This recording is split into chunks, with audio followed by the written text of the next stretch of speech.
Hello दोस्तों, आज हम आपको बताने जा रहे हैं जुफेक 40 सिरप के बारे में।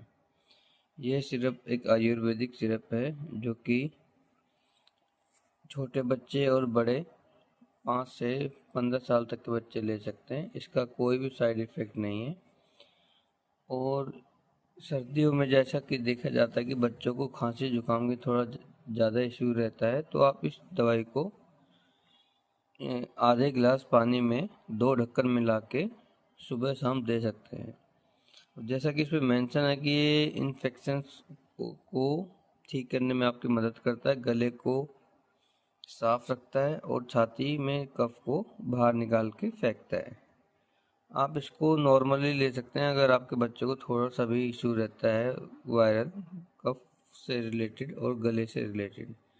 अब आप इसमें देख सकते हैं कि इसमें जैसे कि सारे आयुर्वेदिक जो भी चीज़ें हैं, आंवला वगैरह, तुलसी, सब कुछ इसमें मेंशन किया हुआ है। ये कोई नुकसानदेह सिरप नहीं है, आप इसको एज ए नॉर्मल ले सकते हो।